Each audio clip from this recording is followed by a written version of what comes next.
sous les chemins de la vie. Amen. Amen. Quatrième recommandation,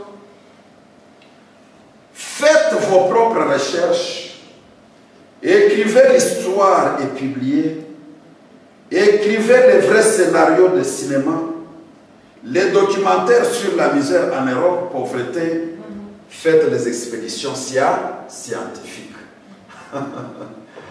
Il est vivant. Il est ressuscité de mort. Amen. Amen. Amen. Amen. Amen. Nous allons acclamer très fort pour la gloire de Dieu.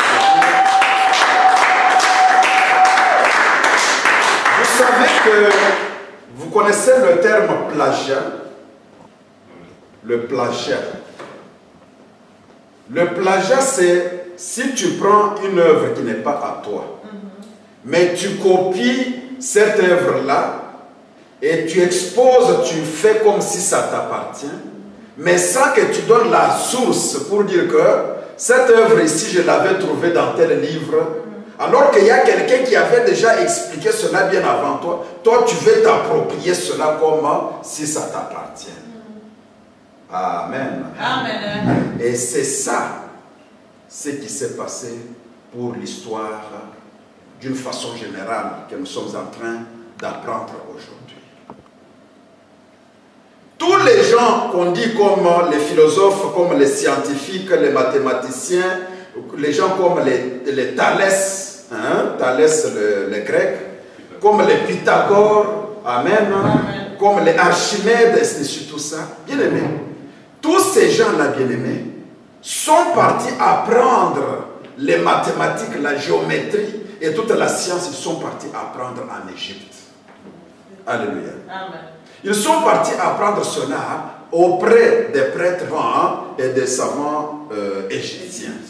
Alléluia. Amen. Mais parce qu'ils ont refusé d'écrire l'origine de leur connaissance, ou bien, peut-être eux, ils ont écrit, mais les gens qui veulent les mettre au-dessus pour montrer que c'est eux le début de la connaissance des mathématiciens, et tout ça, eux, ils refusent de mentionner l'origine de leur connaissance, c'est du plagiat. Alléluia. Amen. C'est du plagiat.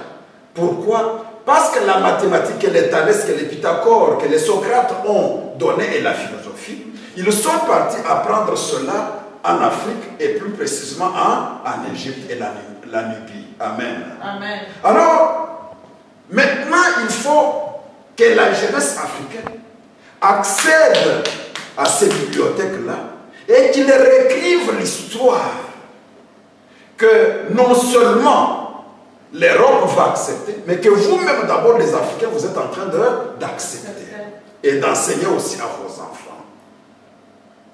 Vous comprenez bien les bien. Donc le travail est encore très dur. Mais quand tu vois maintenant, notre jeunesse, c'est, ok, moi j'ai fait quoi? Moi j'ai fait l'université et je suis là, pharmacien. Ok, il est là, pharmacien, il travaille pour son argent et ainsi de suite, tout ça. L'autre, il est qui? Il est juriste. Il veut, s'il côtoie le milieu des Africains, c'est pour être leur avocat, afin qu'on lui paye. Amen. Amen. Mais une structure qu'ils peuvent faire collective, ils ne sont pas capables de la faire. Donc, il faut nécessairement des recherches que la jeunesse africaine doit faire. Quand j'avais dit que les scénarios de cinéma, j'avais vu quelqu'un qui avait rigolé, qui avait dit, oh, vraiment faire le cinéma, tous les cinémas que vous produisez, vous inversez les rôles. Amen. Amen. Parce que le cinéma n'est pas diabolique. Hein. Il y en a qui ont dit que le cinéma c'est diabolique, non? Mais dans l'entretemps, eux regardent le cinéma. Amen. Amen. Alors, comme ce n'est pas diabolique, c'est un moyen de changer la façon de raisonner des gens. Il faut maintenant frapper fort. Frapper fort, c'est-à-dire quoi? Avoir des acteurs occidentaux et africains qui comprennent aussi cette démarche. Eux, maintenant, ils deviennent les travailleurs.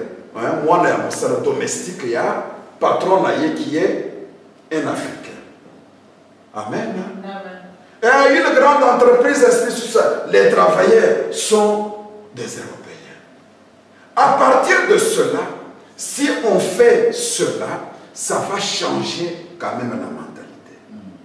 Regardez les films documentaires. Tu vois par exemple quelqu'un qui est parti dans un pays et qui a travaillé, qui vous dit par exemple la manière de vivre de ces gens-là, ce qu'on trouve, tout ça. Mais mettez aussi, envoyez aussi des journalistes africains partout, qu'ils fassent aussi des films documentaires qui peuvent enseigner avec un objectif donné pour montrer aussi à la jeunesse africaine qui est en Afrique que non, l'Europe n'est pas le paradis. Alléluia. Amen. Là, il y a aussi des sans domicile fixe. Il y a aussi des pauvres. Quelqu'un qui est en train de faire simplement son film, c'est de montrer aussi l'autre côté de l'Europe. Vous y êtes? Amen. Donc nous, dans notre association, nous voudrons montrer aussi l'autre côté. Nous connaissons que l'Europe, c'est la richesse, mais nous voudrons montrer aussi l'autre côté de l'Europe. Cela, bien aimé, ce n'est pas l'effort d'un individu, hein. Il faut une organisation. Alléluia. Amen. Or, pour qu'il y ait une organisation, il ne faut pas croiser les bras et dire, mais les gouvernements même africains, non. Mais ici, vous-même, qu'est-ce que vous pouvez proposer au gouvernement africain? Quelle organisation et structure que vous-même vous avez, vous qui êtes aux États-Unis, vous qui êtes en Angleterre, vous qui êtes à Paris, vous vous rencontrez où pour vous échanger même ces idées-là? Donc les erreurs que les papas ont fait, les enfants risquent de les faire de leur côté. Or, les enfants européens, ils écoutent ce que les anciens leur ont dit. Amen. Amen. Amen, amen. Amen. Les enfants européens, ils écoutent ce que les anciens leur ont légué comme parole. Parce que tout papa, avant de mourir, il laisse quand même certains consignes à ses enfants. Amen, bien-aimé. Amen. Ah, ils savent par exemple, non, tu ne peux pas te marier comme ça, tu ne peux pas faire ceci, cela. C'est ainsi que les Jacob sont sortis. Ils sont partis très loin, sur consigne de leurs parents. Amen. Amen. Et les consignes des ancêtres des Européens, c'est quoi? C'est que le jour où vous abandonnerez l'Afrique, sachez bien que ça sera la chute de l'Europe. Amen. Amen. Et nous autres maintenant, nous vous laissons quoi? Vous, la jeunesse. Donc, c'est-à-dire, vous devez aussi faire des documentaires qui montrent que non, ce n'est pas le paradis. Il y a aussi la souffrance. Cela va décourager aussi des gens même à viser toujours de venir en Europe. Amen. Amen. Ça va corriger l'image d'un Européen qui arrive en Afrique. On le prend comme quelqu'un qui est extraordinaire. Mais c'est vous qui êtes ici en Europe qui pouvez montrer cette image-là. Amen. Amen. Donc, faites des documentaires scientifiques, envoyez des gens pour les expéditions scientifiques, c'est-à-dire les gens qui vont jusqu'au pôle Nord là-bas.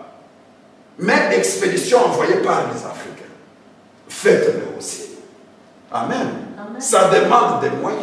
Et des moyens, il ne faut pas regarder en haut et commencer à dire, oh Seigneur notre Dieu, qui va nous donner ce qui est en haut? Et qui va nous donner la solution sur la terre? Non, vous-même, concertez-vous. Avec le peu que vous avez, vous pouvez organiser quelque chose, même après 20 ans. Amen. Hein? Nous n'allons pas le faire, mais c'est un projet qui, une fois que nous allons atteindre autant de millions, avec l'aide de nos gouvernements, nous allons réussir une telle expédition. Cela est possible. Amen. Amen. Amen. Parce que, une fois que cela est fait, la jeunesse africaine réclamera qu'il soit dédommagé du plagiat qui est fait sur les œuvres africaines. Amen. Amen. J'ai été très content de voir un jeune Africain qui est entré dans un musée et qui a dit, non, non, je suis venu récupérer l'œuvre de mes ancêtres. Amen. On dit, mais ce n'est pas à toi, oui, mais lui, pour qu'il puisse la voir, il l'a eu où? Hein? Qui lui avait donné? Ce sont des choses qu'on a prises de force parfois, bien aimé. Amen. Des forces ou bien quelqu'un qui vient et qui prend le miroir, qui te laisse toi le miroir, et il prend de ta part quoi? L'ivoire de l'éléphant. Amen. Amen. Toi, tu échanges le miroir contre les ivoires des éléphants. Vous voyez? En d'autres termes, toi, tu sais ce que tu es en train de faire. C'est-à-dire que tu as exploité ce peuple, même si ce peuple était dans l'ignorance. Amen. Et quand tu y es arrivé, est-ce que tu as fait le retraçage pour dire, contre un miroir, j'ai dit ivoire des éléphants? Tu ne peux pas dire ça. Amen. Amen. Donc voilà ces choses-là, c'est-à-dire nous devons réclamer en quelque sorte le plagiat contre l'œuvre africaine. Cinquième point, ce sont les armes nucléaires satellites fabriquées par les Africains. Ça peut faire rire, mais nous allons lire le livre de Néhémie chapitre 4. Lisons quand même. Nous pouvons utiliser la même parole de Dieu pour ouvrir les yeux du peuple africain. Amen. Maintenant, dans Néhémie chapitre 4, nous commençons par le verset 4 et verset 5, et après verset 9, et puis verset 13 à 18. Néhémie chapitre 4, verset 4 et verset 5, et puis verset 9, et puis verset 13 à 18. Nous lisons les Saintes Écritures au nom de notre Seigneur Jésus-Christ. Amen. Écoute, ô notre Dieu, comme nous sommes méprisés. Fais retomber leurs insultes sur leurs têtes et livre-les au pillage sur une terre où ils soient captifs, c'est-à-dire qu'ils soient esclaves. Ne pardonne pas leur iniquité et que leur péché ne soit pas effacé de devant toi, car ils ont offensé ceux qui bâtissent. Amen. Amen. Qu'est-ce que cela voudrait dire? Cela voudrait dire que, Seigneur Dieu, c'est toi qui juges le cœur. Amen. Amen. Tu sais bien, lorsque quelqu'un prend des responsabilités, s'il vient pour voler, s'il vient pour, en quelque sorte, détruire, ou bien s'il vient pour construire. Amen. Amen. Parce que Dieu sait. Maintenant, regarde-moi, Néhémie. J'ai quitté loin avec l'idée de venir construire la muraille pour Israël. Mais regarde, il y a les Sambala, il y a les Tobija, c'est-à-dire les ennemis du peuple. Ils ne sont même pas juifs. Alléluia. Bien aimé, exactement l'histoire du Congo aujourd'hui. Amen. Amen. Ils ne sont même pas juifs. Mais ils étaient parmi nous. Nous les avons pris comme étant les gens qui peuvent voyager avec nous, et c'est sur tout ça. Mais regarde maintenant, quand le moment arrive où nous voulons construire le temple et construire la muraille, et ils sont en train de nous mettre les bâtons dans les roues. Alléluia. Amen. C'est pourquoi je te demande, ô Père, de ne pas même pardonner leurs péchés s'ils te demandent pardon. Alléluia. Amen. Ne pardonne même pas leurs péchés. Alléluia. Amen. Parce qu'ils nous empêchent d'avancer. Et le verset 6 qui dit, ne pardonne pas leur iniquité et que leur péché ne soit même pas effacé de devant toi, car ils sont en train d'offenser, alléluia, d'insulter, d'humilier les gens qui ont à cœur de construire le pays. Amen. Amen. Amen. Amen. Ne pardonne même pas. Si tu fais une prière comme ça, on va te dire, mais toi tu es quel chrétien ou des choses comme ça. Voyons le verset 9. Verset 9. Nous prions, c'est-à-dire nous avons prié notre Dieu et nous avons établi une garde jour et nuit pour nous défendre contre leurs attaques. Amen. Amen. Nous avons prié notre Dieu et nous avons pris une garde jour et nuit pour nous défendre contre les attaques. Je viens de vous parler tout à l'heure des gens qui sont à l'Est, hein, frère et moi. Amen. Les gens qui sont à Béni là-bas. On a montré d'autres images où on a dit, oh, la milice est entrée dans le pays. Et tu vois les gens du village tous en train de fuir. Amen. Tous, mais avec quelle vitesse? Tu te dis, mais s'ils tombent sur les vieillards qui sont restés au village, c'est-à-dire, on va simplement les exterminer. Parce que ceux qui ont même la force, n'ont même pas regardé à leurs parents, n'ont même pas regardé à leurs grands-parents, ils prennent fuite. Amen. Mais ici, la parole de Dieu déclare, nous avons prié notre Dieu, mais cela ne nous a pas empêché de nous organiser entre nous-mêmes.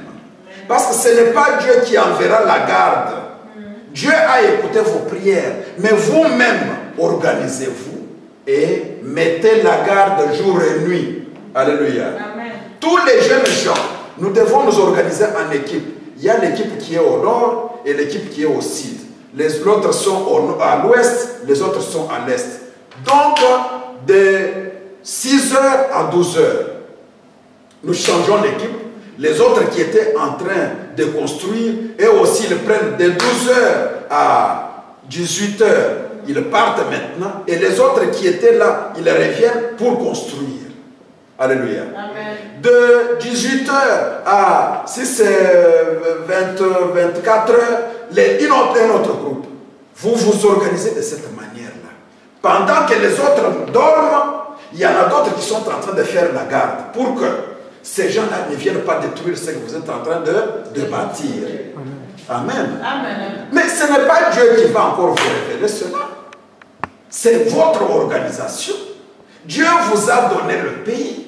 Dieu vous a donné l'Afrique. Alléluia. Amen. Avec tout ce qu'il y a en Afrique. Alléluia. Amen. C'est vous qui devez vous organiser. Ce n'est pas encore Dieu qui doit vous révéler. Le temps que les gens doivent s'organiser, c'est le temps où tous sont dans des prières à la montagne. Amen. Ils sont en train de faire des prières. Ils sont en train de faire des prières de montagne. Donc, retenir les gens pendant 2 semaines, 3 semaines de prières, tout ça. Mais vous voulez que les gens s'organisent comment? Amen. Amen. Ici, on a dit, nous avons prié. C'est Israël qui dit, hein, nous avons prié, mais nous nous sommes organisés nous-mêmes. Amen. Amen. Nous nous sommes organisés nous-mêmes. Malgré qu'au milieu d'eux, il y avait toujours les gens qui les insultaient, les gens qui les accusaient faussement, mais n'ont pas baissé les bras. Amen, bien-aimé. Amen. Parce que si vous attendez que vous construirez l'Afrique où tous les Africains disent « Oh, nous faisons maintenant quelque chose de bien », restez sur tout ça, vous vous trompez sur toute la ligne. Alléluia. Amen. Tout le monde ne parlera pas le même langage. Il y aura les autres qui travailleront pour l'ennemi. Alléluia. Amen. Comme si ce pays-là ne lui appartient pas, comme si ce continent-là ne lui appartient pas. Eux, ils sont attirés par la part de l'argent, attirés par l'intérêt de l'argent et des honneurs. Mais vous, à qui Dieu a mis cela à cœur, travaillez. Amen. Amen. Travaillez, organisez-vous. Et comment ils se sont organisés? Nous allons lire le verset 13. Je plaçais dans les enfoncements derrière la muraille et sur les terrains secs le peuple par famille. Amen. Amen. Le peuple par famille, tous avec leurs épées, leurs lances et leurs arcs. Bibondeli. Amen. Amen. J'ai regardé et m'étant levé, j'ai dit aux grands, c'est-à-dire aux magistrats et au reste du peuple, ne les craignez pas. Amen. Souvenez-vous du Seigneur, grand et redoutable, et combattez pour vos frères, combattez pour vos fils, combattez pour vos filles, et pour vos femmes, et pour vos maisons. Amen. Amen. Lorsque nos ennemis apprirent que nous étions avertis, Dieu anéantit leurs projets et nous sommes retournés tous au mirail, chacun à son ouvrage. Dès ce jour, la moitié des serviteurs travaillaient et l'autre moitié était armée de lances, de boucliers, l'arcs et de cuirasses. Les chefs étaient derrière la maison de Juda. Ceux qui bâtissaient la muraille et ceux qui portaient ou chargeaient les fardeaux travaillaient d'une main et tenaient une arme de l'autre. Alléluia. Amen. Amen. Amen. Alors, aujourd'hui, parler que l'Afrique doit être armée, ça peut paraître comme quelque chose d'une offense envers Dieu. Oh, les armes, ça tue, ainsi de suite, tout ça. Mais voulez-vous que depuis des années, bien aimés, que les armes soient toujours fabriquées par des autres? Amen. Amen. Parce que vous importez les armes là. C'est-à-dire que vous en avez besoin. Et ces armes sont fabriquées avec quoi? Avec les matières qui sont chez vous-même. Amen. Est-ce que vous ne pouvez pas aussi apprendre à fabriquer les armes et les fabriquer aussi pour vous-même? Or, une arme n'est pas simplement pour aller tuer, mais c'est pour se défendre, vrai ou faux, bien aimé. Amen. Amen. Donc, avec les richesses que le Congo a là, si vous n'êtes pas bien armé, si vous n'avez pas une bonne armée, si le peuple n'est pas averti, donc du jour au jour, les voisins là qui sont les petits là, amen, les bouts d'homme de si c'est 1,50 m, ils viennent et ils vous frappent dans les pieds, alléluia. Ils savent qu'ils peuvent entrer comme ils veulent, ils sortiront comme ils veulent. Pourquoi? Parce que vous n'êtes pas protégé, vous n'avez pas pris de mesures pour vous protéger vous-même. Est-ce que cela est contraire à la Bible? Non. Non, ce n'est pas contraire à la Bible. Parce que de là où même la Bible est venue, c'est-à-dire de l'Israël, on nous dit ceci, qu'ils ont pris des dispositions. Alléluia. Amen. Il y avait un groupe qui travaillait et un autre groupe avec les armes. Et même ceux qui travaillaient, il paraît, on est en train de nous dire qu'ils travaillaient avec une main, mais l'autre main détenait une arme. Alléluia. Amen. Pourquoi? Parce que même au milieu de vous, un ennemi peut surgir. Et directement, quand tu as une arme, c'est pour faire quoi? Pour le lier. Non, c'est pour le tirer, le neutraliser. Mais comment les gens sont en train de comprendre la parole de Dieu autrement? Amen. Non, non, pour nous, c'est simplement, on tape la main à gauche, tu donnes droite. Non. Mais il faut se défendre. Il n'est pas interdit qu'il faut se défendre. Et pour se défendre, il faut avoir une bonne armée. Or, même si tout le monde n'a pas l'arme chez soi, mais au moins, l'armée est là pour défendre le pays et pour défendre le peuple. Amen. Et cette armée-là doit être aussi armée. Or, pour être armée, il ne faut pas toujours importer. Vous savez comment les États-Unis font de l'argent à cause des armes. La Suisse fait de l'argent à cause des armes. La France fait de l'argent, la Russie, la Chine. Mais pourquoi l'Afrique ne peut pas aussi avoir l'occasion de fabriquer des armes? Pourquoi les armes doivent venir toujours de l'étranger? Il est vivant. Vous comprenez alors, même si les jeunes pouvaient critiquer l'Afrique, les présidents, vous comprenez que la tâche est dure. Ça demande une organisation. Et cette organisation-là, quand vous serez élevé dans ce que vous êtes en train de faire, vous devez trouver aussi d'autres Africains qui peuvent avoir la même ambition comme vous.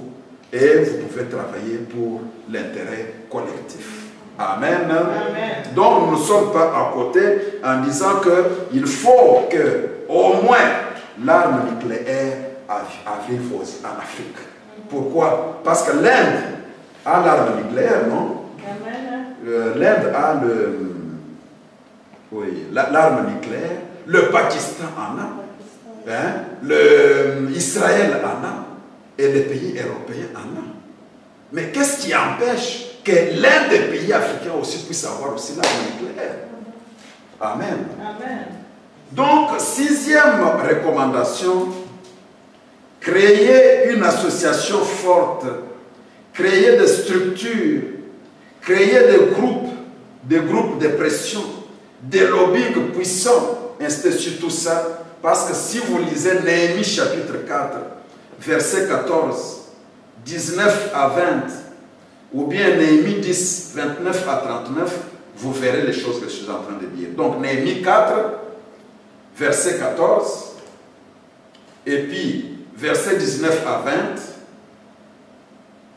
Néhémie 4, verset 14, et puis verset 19 à 20, et puis Néhémie chapitre 10, verset 29 à 39. Amen. Amen. Donc, créer des associations, créer des structures, créer des groupes de pression, créer des lobbying puissants. Or, quand on parle de quelque chose de puissant, c'est-à-dire il y a l'argent derrière. Amen. Amen. Amen. Amen. Il est très rare que quelqu'un, même s'il a beaucoup d'argent, que son argent puisse l'enterrer. Il aura besoin toujours des gens, parfois même les pauvres, que les pauvres puissent l'enterrer. Alléluia. Amen. Cela signifie quoi? Signifie que si nous devons toujours considérer que je n'ai pas d'argent, je n'ai pas d'argent. Mais gloire soit rendue à Dieu parce que lorsque, depuis des années, nous nous sommes méfiés pour dire oh, les Congolais ne peuvent jamais s'organiser, ainsi de suite, tout ça, nous avons vu que même ceux qui sont en Afrique bien aimée, au Congo là, quelqu'un qui te dit que non, j'ai envoyé aussi mon argent autant. Autant là, c'est combien? C'est parfois 10 $. C'est parfois 5 $. Mais en monnaie congolaise. Amen. Amen. Qu'est-ce qu'on voudrait dire là? Parce que si vous voulez créer quelque chose de puissant, une structure puissante, une association puissante, vous ne pouvez pas dire que nous allons le faire gratuitement. Il faut nécessairement de l'argent. Alléluia. Amen. Donc ça marche avec de l'argent. Parce que pour que vous puissiez même partir chercher que les autres puissent vous soutenir, vous-même vous devez avoir aussi ce que vous disposez. Amen. Amen. Comment irez-vous devant les gouvernements et leur dire que supportez-nous, soutenez-nous, aussi longtemps que vous-même vous n'avez rien. Amen. Amen. Mais si vous avez déjà, par exemple, supposons les gens qui se sont organisés, ils arrivent à 100 000 $. Imaginez un peu, les Congolais qui arrivent à réunir 100 000 $. Si vous tendez la main, même à une banque, ou bien même à un gouvernement, ils trouvent qu'il y a déjà du sérieux parmi vous, non? Amen. Amen. Amen. Mais vous n'avez rien, vous dites non, donnez, parce qu'on sait que quand on vous donnera cet argent-là, comme vous n'avez même pas le cœur là-dedans, il y aura des problèmes entre vous, ou même les autres vont s'emparer de cet argent. Il est vivant, bien-aimé. Nous devons avoir des structures fortes, bien-aimées. Donc, pensez quand même qu'aujourd'hui, il arrive quelque chose à l'aide de notre communauté. Comment nous allons le défendre? Amen. Amen. Et même la Suisse va contacter qui? Sinon, on va l'enterrer comme un animal. Mais s'il y a déjà une structure qui représente la jeunesse africaine, et cette structure-là s'organise, fait aussi du bruit, comme il y avait la marche qui a été organisée par une association comme ça. Ils ont réuni des gens. Amen. On a parlé d'eux. Amen. Mais pourquoi les Africains ne peuvent pas aussi faire? Or, cette marche-là a été organisée par un Africain, mais qui vient de Dominique République, quelque chose comme ça. Des îles. Amen. Mais pourquoi ça concerne quand même l'Afrique? Pourquoi les Africains ne peuvent pas aussi? Donc, c'est-à-dire, nous nous écartons de tout, nous nous concentrons seulement sur nous-mêmes et sur nos enfants et nos problèmes. Et c'est pourquoi l'Afrique continuera à souffrir encore longtemps. Parce que l'esprit de faire quelque chose pour le collectif et pour les années à venir n'est pas là. Alléluia. Amen. Donc, c'est-à-dire, on ne pense pas que nos enfants ici en 2020 et en 2050, ils seront comment? Non, on ne pense pas. Ce n'est pas notre propre problème. Et là, c'est très dangereux. Alléluia. Amen. Ayez des structures, ayez des lobbying forts, ayez vraiment des associations Et cela, ça demande vraiment une organisation et de l'argent. Amen. Amen. Le malheur, que le malheur vous rassemble et que le bonheur vous rassemble aussi. Ça, c'est le 7e point. Le malheur doit vous rassembler. Il ne faut pas vous réjouir du malheur de l'autre parce que cela est arrivé au Libéria. Non. Il faut que le malheur de Libéria vous interpelle aussi parce qu'un jour, ça peut arriver au Cameroun. Amen. Amen. Que le malheur du Cameroun peut arriver aussi au Nigeria. Amen. Amen. Donc, le 7e point, c'est que le malheur vous rassemble. Amen. Amen. Et que le bonheur vous rassemble aussi. Que le malheur vous rassemble. Et ça, il s'habille. Et que le bonheur vous rassemble aussi. Si alors, vous compatissez pour le malheur des autres, les autres compatiront aussi pour ton malheur à toi. Alléluia. Amen. Mais que le bonheur vous rassemble aussi, c'est-à-dire, maintenant là nous sommes réunis, l'Assemblée chrétienne de Winterthur et nos autres bien-aimés qui étaient de cette assemblée, qui sont en France, qui sont en Allemagne, qui sont en France, tous nous nous réjouissons, c'est-à-dire, c'est dans le bien, le bonheur d'être là, en vie, et de voir notre assemblée atteindre 20 ans d'existence, nous réunir pour que nous puissions nous réjouir. Alléluia. Amen. Mais imaginez maintenant que là où nous devions nous réjouir, nous nous dispersons chacun de son côté, et l'autre pense de sa manière, l'autre raisonne de sa manière. Cela ne nous profitera absolument à rien, et l'ennemi trouvera cette division-là comme un moyen pour pouvoir nous maîtriser encore davantage. Il est vivant. Amen, bien-aimé. Voilà alors c'est que le malheur vous rassemble. Ne te réjouis pas du malheur de ton prochain. Amen. Amen. Même s'il est ton ennemi, ne te réjouis pas du malheur des Libériens. Ils sont comme toi, vous n'êtes pas différents. Amen. Alléluia. Amen. Ne te réjouis pas du malheur des Camerounais. Amen. Amen. Mais quand il y a aussi le bonheur, réjouis-toi parce que les autres sont en train de se réjouir. Bien aimé, lorsque nous sommes en train de parler de ces choses, ça m'a rappelé quelque chose. Vous avez vu, dernièrement, il y avait l'ancien président du Congo-Brazzaville, Lissouba, qui est décédé. Amen. Hein? Amen. Mais, bien aimé, moi, ça me fait mal. On l'a enterré où? Ah, vous ne suivez pas l'actualité, hein? En France. On l'a enterré en France, à l'âge de 88 ans. Amen. On l'a enterré en France. Bien aimé, même si vous n'êtes pas d'accord avec quelqu'un, il était peut-être ton ennemi sur le plan politique. Moi, si ça ne dépendait que de moi, pourquoi ne pas ouvrir les portes pour qu'on vienne l'enterrer dans son pays?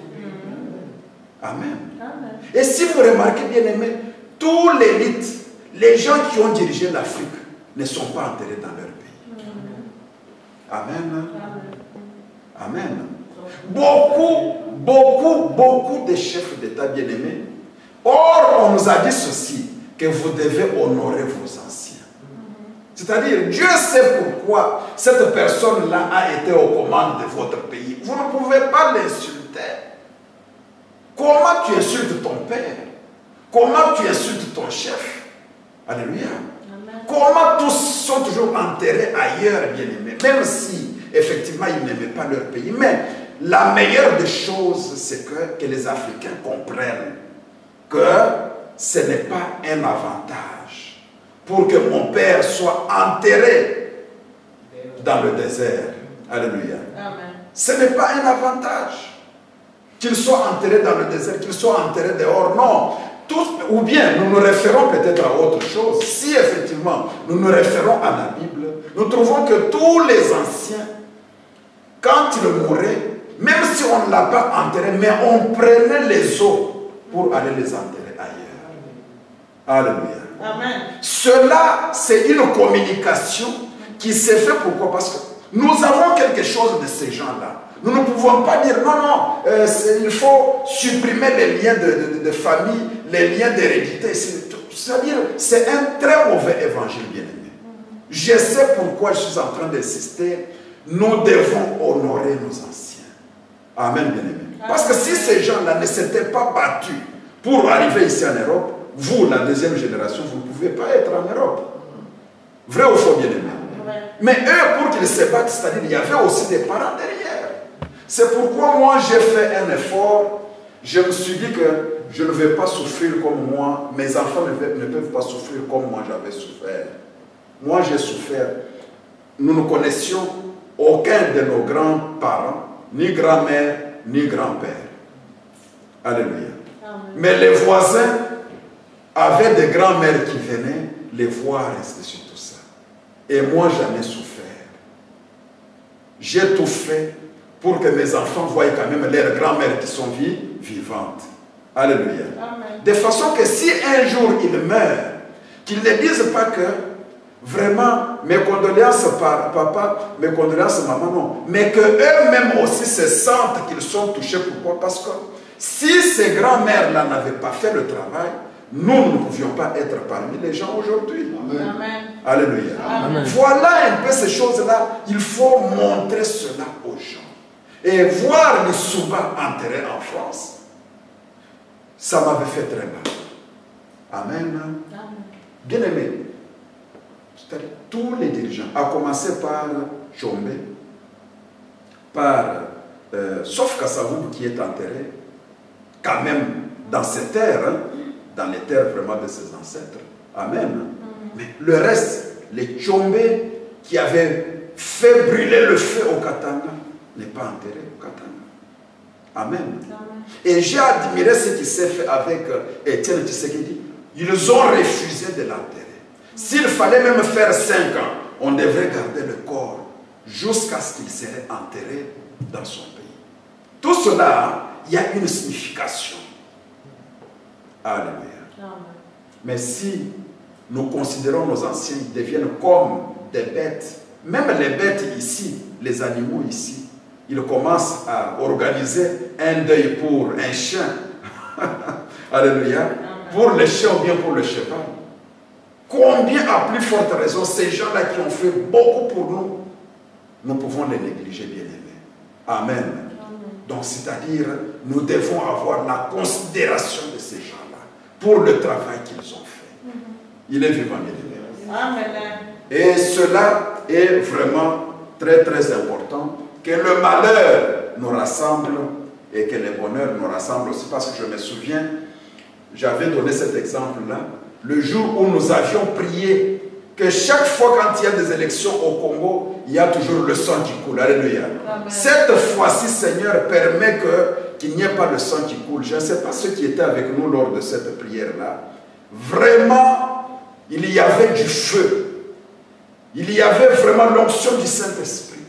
Les gens ont couché même par terre. Les gens ont pleuré. Vraiment, tu sens vraiment que là, c'était avec le cœur. Et le Seigneur a exaucé nos prières. Non seulement nous, mais partout, la même prière, je pense que beaucoup l'ont fait, que le sang ne coule pas. Dieu a exaucé ces prières-là. Les élections se sont passées. Le sang n'a pas coulé. Alléluia. L'armée n'a pas tiré sur les gens. Mais, comme le malheur nous avait réunis, que nous puissions pleurer auprès de Dieu que le sang ne coule pas. Maintenant que nous devons avoir la joie parce que les élections se sont accomplies, et cette fois-ci, pour la première fois, il n'y a pas de mort, nous devions aussi nous retrouver pour dire, oh, nous bénissons le Seigneur, parce que le Seigneur a exaucé nos prières. Or, c'est là où encore une très grande division est entrée encore parmi, une très grande distraction est entrée parmi les Congolais. Alléluia. Amen. Vous, la jeunesse, que le bonheur ne vous divise pas et que le malheur ne vous divise pas.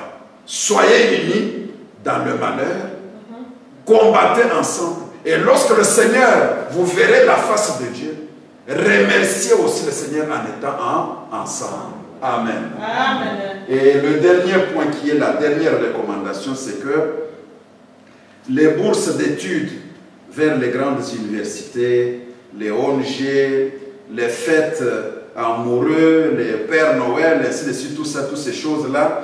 Donc, toutes ces choses-là, en quelque sorte, c'est que vous pouvez écrire les bourses d'études, hein, vers les grandes universités, les ONG n'amèneront jamais le développement de l'Afrique. Les bourses d'études et les ONG, les organisations non gouvernementales, les ONG n'amèneront jamais le développement de l'Afrique. Parce que nous parlons ici de l'Afrique. Amen. Amen. Les bourses d'études. Or, les bourses d'études, quelqu'un d'autre vous dira, oui, mais il faut que les cadres soient formés. Amen. Il dit ceci, que nous avons saigné l'Afrique pendant 4 siècles et demi. Amen. Amen. Saigner l'Afrique, c'est-à-dire nous avons beaucoup tué en Afrique pendant 4 siècles et demi. Ensuite, nous avons pillé les matières premières de l'Afrique. Après, on a dit, c'est-à-dire nous, les Européens, on a dit, les Africains ne sont bons à rien. Tu vois, tellement que nous entrons chez eux, nous faisons ce que nous voulons, alors nous avons compris que ces gens-là ne sont bons à rien. Amen. Amen. Et il ajoute en disant, au nom de la religion, nous les Européens, nous avons détruit leur culture. Et comme maintenant il faut faire les choses avec plus d'élégance, on leur pique leur cerveau, c'est-à-dire, même Mitou, même Yabato, on leur pique leur cerveau grâce aux bourses. Amen. Amen. Comment nous pouvons maîtriser ce peuple encore pour autant d'années, c'est-à-dire, on leur donne les bourses. Or, quand on donne les bourses, les gens pensent que oh, c'est pour vraiment le développement de l'Afrique. Mais ils disent qu'on leur donne des bourses. Pourquoi? Puis on constate que, malgré les bourses qu'on leur a données, malgré l'élite qui est formée dans nos universités, la malheureuse Afrique n'est pas dans un état brillant. Qu'elle ne génère pas d'élite, c'est-à-dire, intellectuel, qui changer ma basalité. Amen. L'Afrique ne produit pas d'élite, c'est-à-dire intellectuelle. Après s'être enrichi, après que l'Europe se soit enrichie au dépens de l'Afrique, nous nous permettons de donner des leçons à l'Afrique. Amen. Amen. Qu'est-ce que cela voudrait dire? Nous pouvons conclure que Jean-Jacques Chirac voulait simplement dire ceci, que l'élite africaine qui est formée dans nos universités, comme nous les avons formatées, c'est-à-dire, ils sont en train de répéter nos sciences à nous. Or, ce sont nos sciences que nous avons développées pour qu'ils ne se développent pas. Alors, qu'est-ce qu'il va faire? C'est-à-dire, c'est cette élite-là, quand ils retournent en Afrique, c'est qu'ils doivent travailler pour notre intérêt. Amen. Ils travailleront pour notre intérêt. Il est vivant. Amen. Amen. Que les gens puissent comprendre.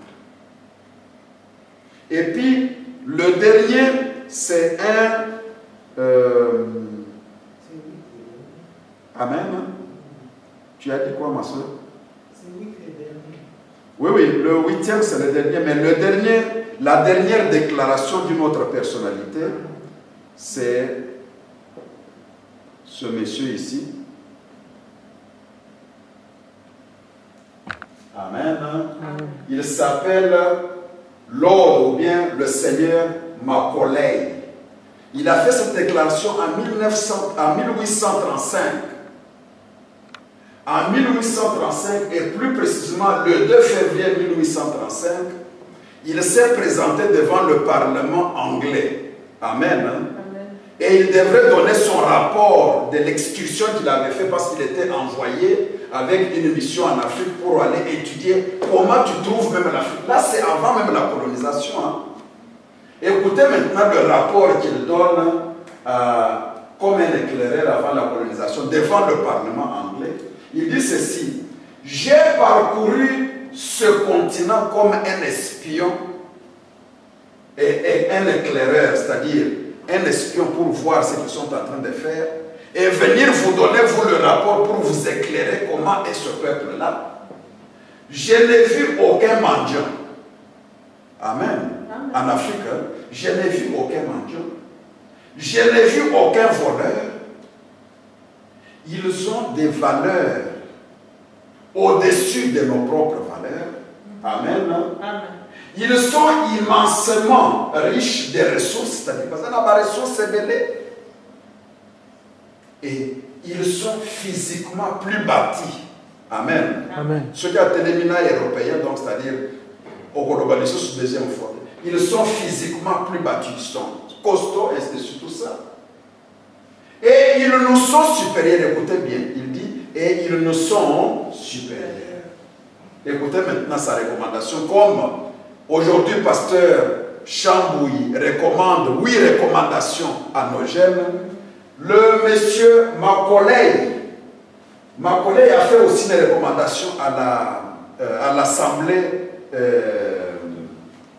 anglaise. Il dit que ma recommandation est que nous ne pouvons pas les dominer. Il nous est difficile, nous les Européens, de les dominer, sauf si nous rentrons dans leur système d'éducation. Amen. Amen. Nous devons entrer dans leur système d'éducation et leur système religieux, et en leur faisant croire que c'est plutôt nous qui sommes les plus forts et leur culture et valeurs sont à délaisser. Amen. Amen. Amen. Amen. À partir du moment où quelqu'un est en train de vivre en conflit avec ses propres parents, il renie même le travail que ses parents ont fait, il n'ira pas de l'avant. Amen. Amen. Au nom de la religion. Mais dans l'entretemps, eux, ils prennent leurs ancêtres comme étant des héros. Et les héros, pourquoi? Parce que Charles de Gaulle est un héros pour les Français. Amen. Amen. Ils ne savent même pas l'histoire qu'il a tué beaucoup en Algérie, il a tué beaucoup au Cameroun pour être fort comme il était fort. Eux ne connaissent pas cette histoire-là. Cette histoire-là, on ne leur a pas enseigné ça. Amen. Amen. Mais aux Africains, on présente aussi Charles de Gaulle comme étant un héros. Il serait juste même de Charles de Gaulle. Et pourtant, il avait tué leurs ancêtres. Alléluia. Amen. C'est le monde à l'envers. C'est pourquoi il dit ceci. Nous devons leur montrer que nous sommes forts, plus supérieurs qu'à eux, et que leur propre culture est à délaisser. Donc, nos statues que nos ancêtres avaient battues là, on les prend, on les met dans des musées. Et pour visiter le musée, il faut payer 9 €. Alléluia. Amen. Et cela depuis 4 siècles et demi qu'on est en train de payer. Alléluia. Amen. Mais dans l'entretemps, on prend maintenant les statues fabriquées en Italie de Marie et de Jésus. On vous donne et de Joseph et vous vous mettez à genoux devant ces statues-là. Voilà en bref, bien-aimés, les 8 recommandations que le Seigneur nous a mis à cœur pour apporter à la jeunesse africaine. Ne condamnez pas, ne vous limitez pas simplement à condamner les parents, à condamner l'Afrique et condamner les présidents africains, mais vous devez commencer à préparer vous, la génération qui viendra après vous. Comment sera cette génération? Ils prendront les choses de quelle manière? Parce que si vous ne faites absolument aucune organisation, et si vous ne comprenez pas comment le monde est en train de fonctionner, ça sera vraiment encore un calvaire pour l'Afrique, encore pendant des siècles avant. Amen. Amen. Que mon Dieu vous bénisse et nous acclamons très fort pour la paix.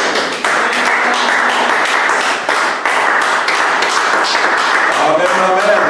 Amen. Nous corrigeons